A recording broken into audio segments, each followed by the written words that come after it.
Hello friends, I am Aditya and you are watching German class. In today's video, I will tell you Wechsel prepositions. What is Wechsel preposition? How do we use them? So Wechsel preposition means mixed prepositions. Mixed prepositions in the sense it can be used in dative case as well as in accusative case.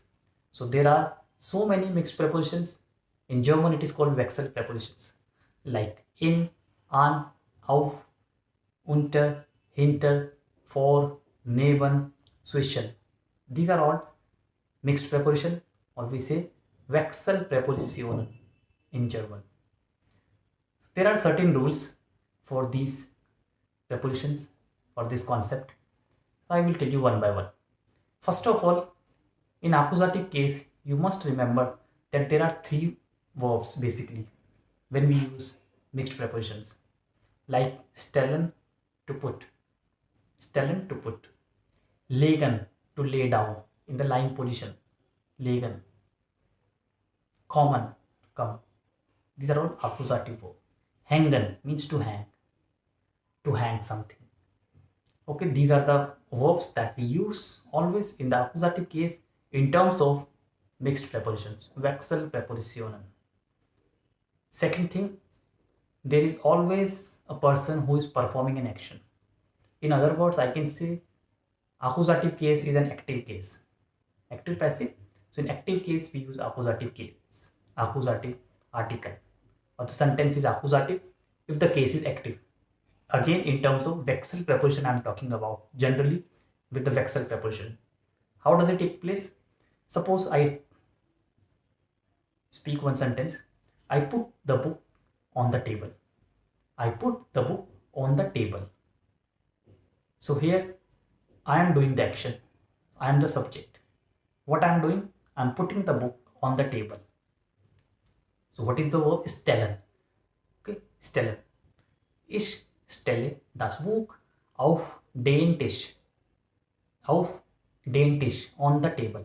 So here the preposition is auf and the table is there, changing to den. Ich stelle das Buch auf den Tisch. I put the book on the table. This is accusative. So here we have fulfilled the condition. Stellen is the verb. Person, ich is here. So therefore the sentence is accusative. We can make the same sentence with the same preposition in dative case. Let's see an example. The book is lying on the table. The book is already lying on the table. Here the person is not present.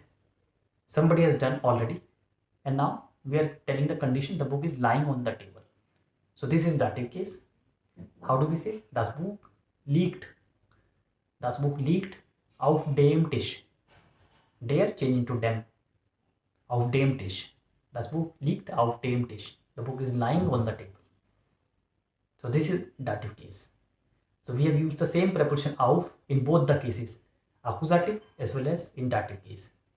This is called Wechsel preposition, so that you should be able to use one preposition in both the cases with the help of two different verbs. As I said, liegen here is dative and stellen is accusative. So what are the dative verbs? Liegen, stehen, standing position, stehen. Liegen, lying position. And sein. And hängen again. Hängen is the verb that we use for both the cases. Let's see one example with the verb hängen, to hang. Suppose I say, I'm hanging the image, the photo on the wall. I'm hanging the photo on the wall. Ich hänge das Bild an die Wand. Ich hänge das Bild an die Wand. I'm hanging this photo on the wall. Here I am the subject, I am doing action, and I am hanging the picture built on the wall. So the preposition is an die Wand, because it is vertical, so we use an, not auf. On the wall, an die Wand. Die Wand, accusative, die remains same. So an die Wand. Ich hänge, I am performing action. Subject is visible in the sentence. Now this is the accusative case. Now we use the same verb, hängen, and the same preposition an in the dative case. How? The photo is hanged on the wall, is already hanged on the wall. Means who has done is not visible. it is already been done. So das Bild hängt an der Wand. Das Bild hängt an der Wand. Dative, therefore D changes into der. Das Bild hängt an der Wand. This is the concept. I hope you understand this much. Again, I repeat the rule. In accusative case, there is a subject or a person and the verb is different.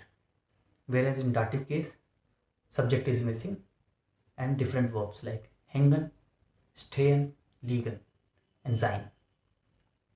Let's say some more examples with another verb. I take the verb this time kommen, means to come. Suppose we are shifting the room, we are arranging the furniture in the room, and I say, okay, the sofa comes near the chair. Sofa comes near the chair. The sofa kommt neben den Tisch. The sofa kommt neben den Tisch. Sofa comes near the chair. So in this sentence also, person is missing. But look at the verb kommen, accusative. So you have to be very attentive. You have to see the person as well as the verb. Okay. So the sofa kommt neben den Tisch. Here Tisch, there changes it to den. And neben is again Wechsel preposition. Near, next to. Sofa comes next to the chair. Okay. This is accusative case. I can change the sentence in dative as well. Let's see. The sofa ist neben dem Tisch. The sofa ist neben dem Tisch. The sofa is near the table. I said sein verb is dative. The sofa ist neben dem Tisch. Der changes into dem. Preposition is same, near. So this way we can learn these vexed prepositions. So you have to be very smart. You have to think little bit more about the preposition as well as about the verb. And you have to understand the sentence. What is being done? Action is being done. What is the verb? Like kommen is the verb. We don't need any subject in this verb. Sofa comes here. Chair comes here. Okay. Television comes here. Refrigerator comes here. Bed comes here. So we use normally in English also come. So common is accusative. That's in this sense you have to remember these things. In this sense you have to memorize these things. Like as I said, as I told you, you need to practice more so that you can easily do. I hope this much is enough for you. You understand little bit about the vexed preposition. In the description I will give you the link. I have already made a video, so you can watch that video and understand better this concept, what is vexed preposition. So that's all in this video. If you have any doubt, please write in the comment box. I will reply and definitely solve your query. Please share this video as much as possible. See you next time with the new video, with a new topic. Till then.